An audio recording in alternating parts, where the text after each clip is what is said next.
Yep, the airbag light came on. I'm sitting in the passenger seat, but it says the light is off, the system's off. It was like this all night. Not sure what happened. Looked online briefly, and apparently this issue with the seat is pretty common. If you have anything on there, which I don't. Apparently a lot of people say that the seat's not covered under warranty. They had to spend $1,000 and had to fight Subaru of America on that. Hopefully I don't have to get to that point. I'm gonna do some basic troubleshooting. Let's start with the fuse, check the connectors, and see from there if I could find anything.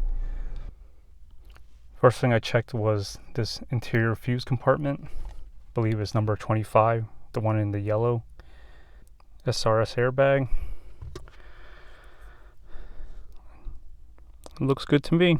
I'll put that back in. I'm going to disconnect the negative battery cable, let it sit for a few hours, and try to reset the battery. ECU, sorry, and see if that at least clears the code for a little bit. Looking under the car, this connector is definitely in. It's not disconnected. There's nothing else except for this mask down here. Okay, so this has been disconnected for about 2 hours now. I'm just gonna reconnect the negative and head back in. Okay, so I'm now gonna follow some directions I found online. I'm gonna leave it in the on position for about a minute. Then they say you turn it off and then start the car. Okay, 1 minute is up. I'm gonna turn the key off, remove it out, and I'm gonna start the car.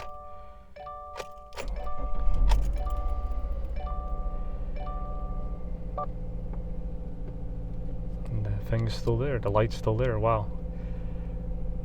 So there's something wrong somewhere. Okay, so at this point I'm kind of stumped. I'm gonna do some more research.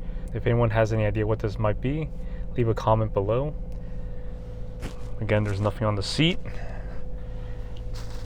but it says the passenger airbag is off.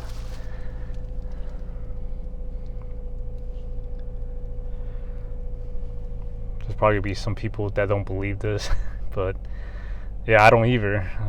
What are the chances? Definitely did not happen yesterday. So I just called the dealer that I bought this car from. I got this from Stolen Subaru. The lady who picked up, she was very nice, but she checked when I purchased this car. I got it on August 4th, and today I believe is the 25th or 26th, so it's what, 2 or 3 weeks past the warranty, the 3-year expiration. I didn't hit 36,000 miles yet, but that 3-year comes first. She directed me to call 1-800-SUBARU option 3 or something like that. I feel like this is going to be a long and tedious process, but I just want to give you guys an update or a preliminary status of what I'm going to do. It doesn't look too well from what I've seen online. There's probably going to be a lot of bickering between Subaru of America and the dealer.